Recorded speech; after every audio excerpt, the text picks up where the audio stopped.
Alors, nous allons voir maintenant comment gérer les formulaires avec Alpine.js. Je vais effacer ceci rapidement. Nous allons toujours créer une div avec notre xdata. Ensuite, nous allons créer un input et une span ici. Et notre data, nous allons lui donner un play name. Voilà.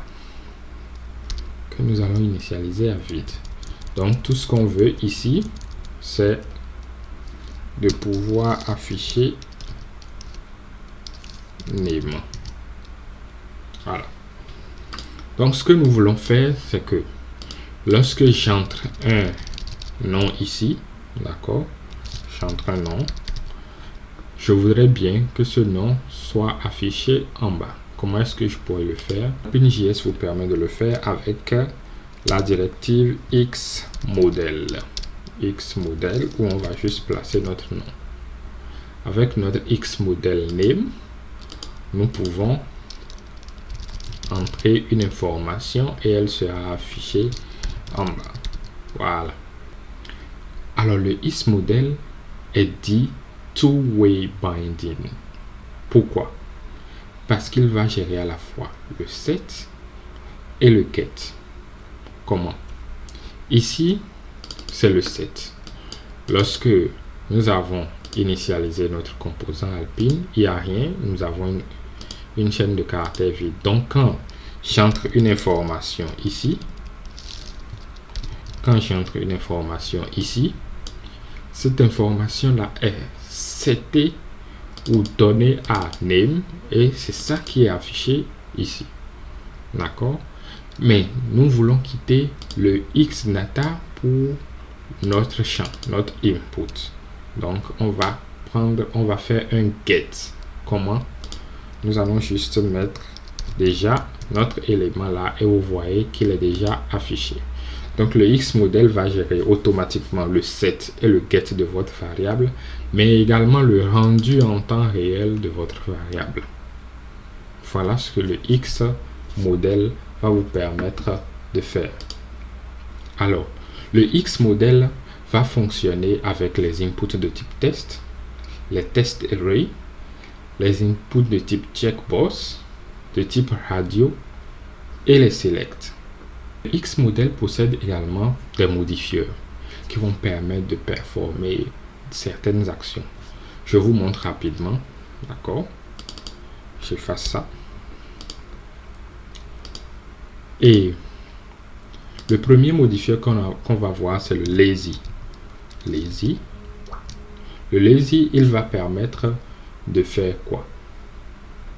Alors, par défaut, comme on l'a vu, j'efface le lazy encore, par défaut, comme on l'a vu, à chaque fois que j'entre un élément au clavier, il est rendu. D'accord?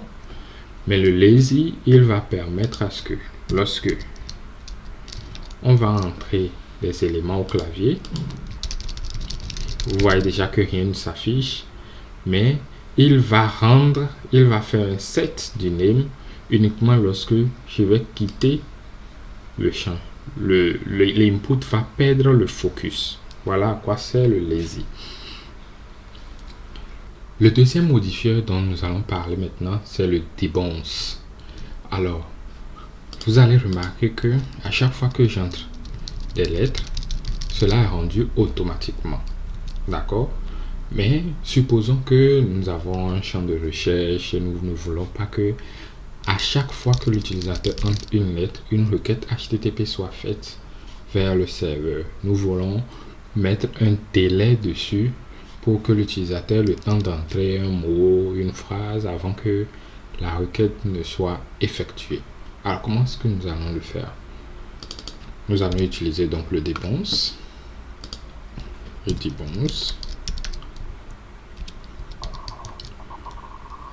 Et comme vous pouvez le voir, quand je vais entrer une lettre, il y a un tout petit délai avant que la lettre ne soit rendue. Alors par défaut, le debounce a un délai de 250 millisecondes. Mais si nous voulons augmenter ce délai-là, nous pourrons ajouter encore un autre modifier au debounce et préciser la valeur en millisecondes. Donc, nous avons dit que c'est 250 millisecondes par défaut. Si nous mettons ça à 500 millisecondes et nous entrons, vous voyez, nous avons bien un délai. Donc, si j'entre rapidement, vous voyez que j'ai le temps d'entrer un mot, une phrase avant qu'il ne soit rendu. Donc, voilà comment fonctionne le debounce. Nous reprenons. Nous avons le X-model pour la gestion des formulaires. Le X-model qui est le two-way binding, c'est-à-dire qu'il gère le set et le get. Nous avons des modifieurs sur notre X-model. Entre autres modifieurs que nous avons vu, le lazy et le debounce. Le lazy va permettre d'exécuter de set la variable uniquement lorsque notre champ va perdre le focus, et le debounce pour mettre un délai dessus avant qu'il ne fasse le set. Le is model va fonctionner seulement avec des champs et input de type test, des test array, des checkbox, des radios et des select. Je vous donne donc rendez-vous pour la prochaine vidéo où nous allons essayer de pratiquer ensemble avec le X-model, le click, la gestion des événements que nous avons vu, et un nouvel attribut qui est le X4.